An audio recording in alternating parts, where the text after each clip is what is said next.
축구팬 여러분 안녕하십니까. 이번에 다시 또 올해 첫 A매치 기간이 찾아왔습니다. 지난 11월 이후 4개월 만에 A매치를 보게 됐는데요. 안방에서 또 이번 A매치가 모두 진행됩니다. 과연 첫 번째 경기인 오만전 승리로 장식할 수 있을까요? 지금부터 프리뷰 시작해 보도록 하겠습니다. 자, 우선 오만 대표팀에 대해서 먼저 좀 살펴보도록 하겠습니다. 오만 대표팀의 피파 랭킹은 80위 위치하고 있고요. 2024년 그리고 2025년까지의 전적은 8승 5무 6패 기록했습니다. 왜 이제 2025년까지 끼냐? 보통 이제 1년 전적을 이야기하는데, 말씀하신다면 이제 오만 대표팀 같은 경우에는 이 중동이 있잖아요. 걸프컵을 참여하게 되는데, 이번 걸프컵이 지난해 12월 중순부터 시작을 해서 올해 1월 초 이제 결승전을 진행했었습니다. 근데 오만 대표팀이 결승까지 진출하면서 2025년 1월에도 경기를 한 기록이 생겼고요. 그 경기 패배하면서 8승 5무 6패가 됐는데 2024년만 따지고 보면 8승 5무 5패, 뭐 준수한 성적을 기록했다고도 볼 수 있는 지점입니다. 다만 이제 지난 이 3차 예선 6차전 결과를 보면 이라크를 상대로 1대0 패배를 했는데요. 오만 대표팀은 애초에 이 진출 유력권이었다고 보기엔 좀 쉽지 않지만 뭐 여러 가지 측면에서 어쨌든 그 경기를 지면서 3차 예선을 예상대로 좀 어렵게 풀어나갈 수밖에 없는 상황이 됐습니다. 두 줄 평해보자면 늘 그러했듯 그래도 오만 대표팀은 무시할 수 있는 상대라고는 이야기할 수 없고요. 이 경기를 잡으면 월드컵 진출 확정에 가까워지기 때문에 이번 경기에도 우리 대표팀은 좋은 활약을 보여줘야 하겠습니다. 자, 이제 오만이라는 팀에 대해서 조금 더 깊게 알아보도록 하겠는데요. 제가 이번 영상에서 배경으로 삼은 건 오만의 6차전 경기였습니다. 앞에서 말씀드렸다시피 6차전에서 오만은 이라크를 상대로 1대0 패배를 했었는데요.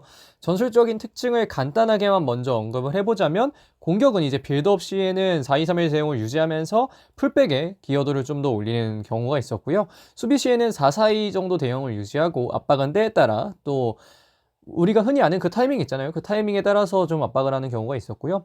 선수 기용 측면을 보면 앞에서 말씀드렸다시피 공격적인 측면에서 풀백의 기여도가 중요하기 때문에 양쪽 수비에 빠르고 볼도 좀 잘 차는 선수들 좀 중요하고 있고 걸프컵도 사실 6차전과 비교해서 그렇게까지 라인업이 다르지 않기 때문에 이런 부분은 또 오만이라는 팀에 대해서 알기에는 충분하다라는 이야기를 드릴 수 있겠고 이제 23번 수비형 미드필더 알사리 선수가 누적 경고로 인해서 우리와의 경기에선 출전할 수 없고요. 알 무살라미 선수 이번 경기 제가 6차전 봤던 경기에서는 왼쪽 센터백으로 나왔었는데 이 선수는 명단 제외가 되어 있는 상황입니다.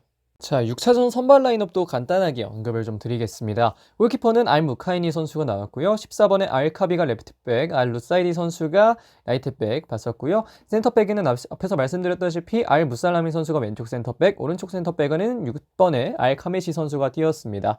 미드필더 같은 경우에는 앞서 역시 언급드렸던 23번의 알사리 선수와 알 알라위 선수가 이제 투미드를 섰고요. 12번의 파우드 선수가 이제 중앙에서 또 힘을 더해 줬습니다. 공격진 같은 경우에는 알 무사이프리 그리고 알 야흐마디 선수가 각각 이 윙에서 공격력을 보여줬고요. 선발 톱에는 또 알 가사니 선수가 출전했던 오만 대표팀이었습니다.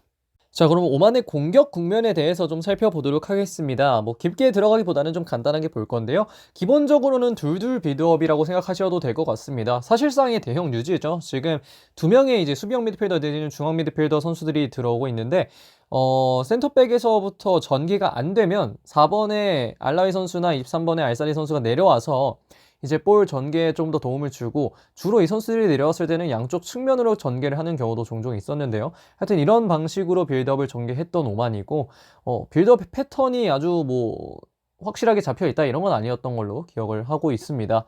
반면에 이제 양쪽 풀백 활용도가 상당히 높은데요. 패턴은 없지만 이 두 명의 선수들이 상당히 또 공격적인 측면에서 뛰어나기 때문에 전진성을 잘 살려서 공격에서 기여도를 높여주고 있고 한번 올라갈 때 좀 스피드 있게 올라가는 경우가 좀 있었기 때문에 이런 부분들을 우리가 좀 조심해야 되겠다라는 이야기를 할 수 있겠고 개인 전술의 빈도가 좀 높습니다. 이게 패턴이 짜여져 있었던 건지 아니면 뭐 선수들이 그냥 그 순간적으로 선수들끼리 좀 맞는 게 있잖아요. 툭툭툭 치고 들어주는 이게 썰어 들어간다를 이제 특징으로 이야기하긴 좀 그런데 어쨌든 그런 장면이 안 나오지는 않는 무슨 느낌인지 이게 좀 애매하긴 한데 좀 아시겠죠? 볼을 못 차는 선수들이 아니기 때문에 이 선수들이 패턴이 많지는 않아도 위협적인 전개를 순간순간에 해내는 경우가 많다는 거. 다만 이제 지난 경기에서는 득점을 기록하지 못했었는데 이런 부분들이 끝까지 이어질 경우에는 상대 골대를 위협하는 그런 모습들도 나올 수 있다는 걸 우리 대표팀 수비진이 좀 생각을 해줘야 될 것 같습니다. 자, 다음으로는 오만의 수비 국면을 좀 살펴보겠습니다. 수비 국면은 전형적인 4-4-2 대형이죠. 상대 윙에 따라서 이 윙어가 또 5백을 연상시킬 정도로 좀 내려가는 경우가 종종 있었는데요. 사실 4-4-2 대형은 4-2-3-1이라는 포메이션을 구성함에 있어서 가장 수비 과정에 선택하기 쉬운 대형이라는 점에서는 그렇게까지 특징적인 측면은 없다라고 생각할 수 있겠는데, 압박은 앞에서 말씀드렸다시피 좀 때에 따라 타이밍을 잘 보고 들어가는데요. 4-4-2 대형으로 압박 주로 진행하고, 역시나 주로 압박을 진행하는 건 이 전방에 2명, 그리고 측면에 이 2명의 윙어가 주로 진행을 하고 있고, 중앙에 있는 4번 그리고 23번 이 2명의 미드필더들은 때에 따라서 좀 더 높이 올라가는 경향이 있었고요. 특히 4번의 알라이 같은 경우에는 조금 더 23번의 선수보다는 조금 더 앞으로 가서 압박에 가담하는 측면이 있었기 때문에 우리 수비진들은 그런 것도 좀 체크를 할 필요가 있겠다 생각이 좀 들었고요.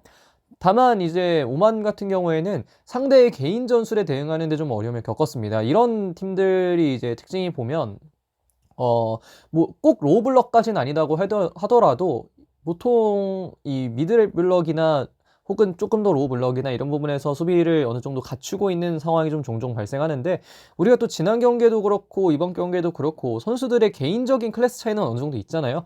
그래서 이런 부분들을 생각해 보면 이라크의 테크니션 돌파에 의해서 이 오만의 수비가 흔들렸다.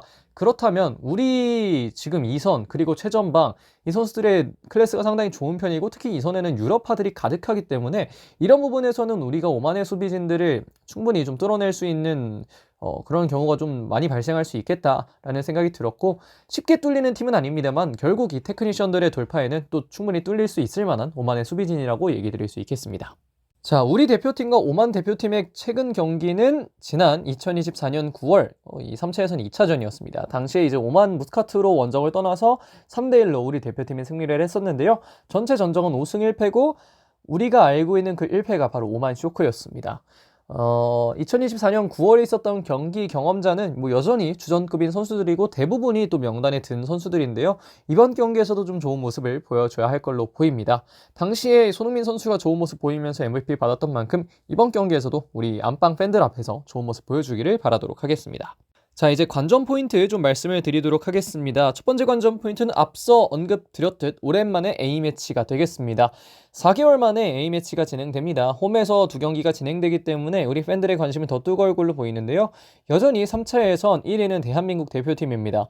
2위 이라크와의 승점 차이는 좀 줄어들었지만 아직은 쿠션이 존재하기 때문에 우리 대표팀이 어쨌든 이번 경기에서만 좋은 모습을 보여준다면 좀 더 좋은 결과 나올 수 있을 걸로 보이는데, 홍명보 감독은 명단을 선택하면서 홈에서 확정을 짓겠다는 의도를 또 진하게 풍겼습니다. 결국 가장 중요한 건 월드컵 진출에 대한 확정 여부이기 때문에 이런 부분에서 홍명보 감독은 명단에서 일단 최정예를 뽑겠다라는 어떤 또 그런 의견을 명단으로 보여줬다는 생각을 하고요. 그렇기 때문에 이번 3월 A매치는 정말 중요할 걸로 보입니다. 여러 번 말씀드렸지만 이번 2경기 잘 치르면 앞으로가 상당히 편할 거고, 이번 2경기는 홍명보 개인에게도 그리고 우리 대표팀에게도 상당히 중요하다고 얘기 드릴 수 있기 때문에 이런 부분도 한번 생각해 보시면서 경기 보시면 좋을 것 같습니다. 자, 두 번째 관전 포인트는 김민재 선수의 부재라고 좀 뽑아봤습니다. 김민재 선수는 부상으로 인해서 A대표팀 명단에서 제외됐습니다. 아킬레스건 부상으로 인해서 2주 내지는 3주 정도의 이탈이 또 확실해지면서 우리 대표팀에서 선발됐다가 이제 또 소집 해제라고 좀 그렇죠. 결국 명단 제외가 됐고요.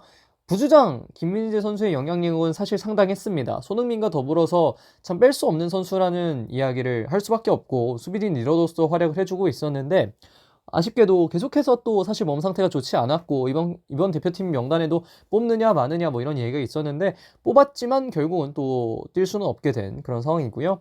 그러면서 이제 왼쪽 센터백에 누가 뛸까, 이 여부가 상당히 좀 중요해졌습니다. 현재 대표팀 명단의 왼발 센터백은 권경원 그리고 대체 발탁된 김주성이 있는데요.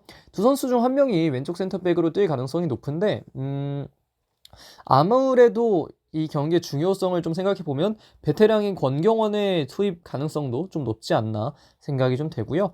수비진은 이번 기회를 좀 잘 잡아야 될 걸로 보입니다. 결국 김민재와 조유민 내지는 뭐 오른쪽 센터백의 어떤 선수 한 명 이렇게 해서 좀 주전조가 갖춰진다는 가정하에 세 번째 센터백을 이번 이 A매치 기간에 좀 결정을 하게 될 것 같은데 정승현도 있고요. 뭐 박승욱도 있고요. 뭐 이런 여러 좋은 선수들이 있는데 과연 어떤 선수를 월드컵에 데려가게 될지는 이런 경기를 통해서 확정이 되는 게 있기 때문에 이런 상황은 우리에게는 또 하나의 시험대로서 또 작용을 할 수 있지 않을까 생각하게 됩니다. 자, 마지막으로 볼 포인트는 수원에서의 A매치라는 점입니다. 우리 대표팀의 홈구장은 늘 그래왔듯 상암인데요. 하지만 서울 월드컵 경기장이 나쁘끄러운 잔디 상태로 인해서 상암에서 경기를 치를 수 없게 됐습니다.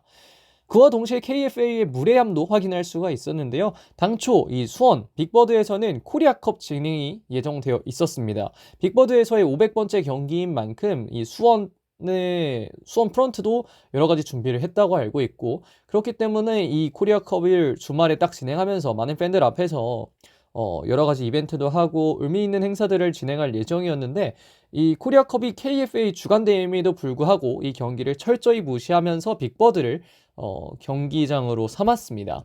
구장 관리자도 KFA도 반성해야 할 걸로 보이는데요. 이 구장 관리자, 이 서울 월드컵 경기장의 관리자도 이런 식으로 이제 관리를 하면 서울 월드컵 경기장이 더 이상 우리 대표팀의 홈구장이라고 할 수 있느냐 이런 이야기를 할 수밖에 없을 것 같고 KFA 역시 수원 행사를 망치는 행위죠. 이런 경기 이렇게 또 A매치를 잡는 건 그리고 뭐라고 할까요? 결국 빅버드라는 곳은 수원 삼성이 또 잘 쓰기 위해서 지난해 일정 시즌부터 용인으로 갔을 만큼 이 구장의 개편 혹은 또 더 나아지는 과정에 수원도 그렇고 참 여러모로 좀 기대를 할 수 있는 시간이 있었는데 코리아컵의 위상을 낮추는 행위라고도 얘기할 수 있겠고 참 여러모로 좀 아쉬운 일이었다는 생각이 듭니다. 그렇기 때문에 단발성 이슈에서 그치지 않았으면 좋겠다는 생각을 좀 하고요. 꾸준히 관심을 가져야 이 시설관리공단들에서도 본인들의 스탠스를 바꾸기 때문에 이게 또 꾸준히 관심 안 가지면 그냥 배째라고 안 하거든요. 이게 아시잖아요, 다들. 이 시설관리공단의 잔디 관리가 지금까지 어때 왔는지. 그렇기 때문에 이 K잔디가 조롱거리에서 벗어나려면 이번 대표팀 경기장 변경도 그렇고 이 다양한 측면에서 좀 더 관심을 가져야 할 것 같다는 생각이 드는 것 같습니다. 자, 마지막으로 B조 상황 보면서 마무리해 볼 텐데요. 1위 대한민국, 2위 이라크, 3위 요르단, 4위 오만, 5위 쿠웨이트, 6위 팔레스타인이 각각 자리하고 있고요.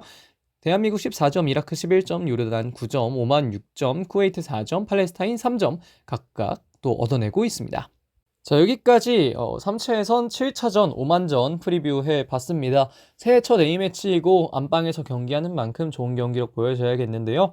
뭐 여러 가지 아쉬운 점들이 있지만 뭐 경기장에서만큼은 그리고 경기를 하는 동안만큼은 또 선수들 응원해줘야 되지 않을까 생각이 있고 물론 저는 이 경기 구장 가서 볼 생각은 없습니다만 어쨌든 또 좋은 경기력 보여주기를 바라도록 하겠습니다. 자, 그럼 이번 영상 여기서 마무리하겠습니다. 고맙습니다.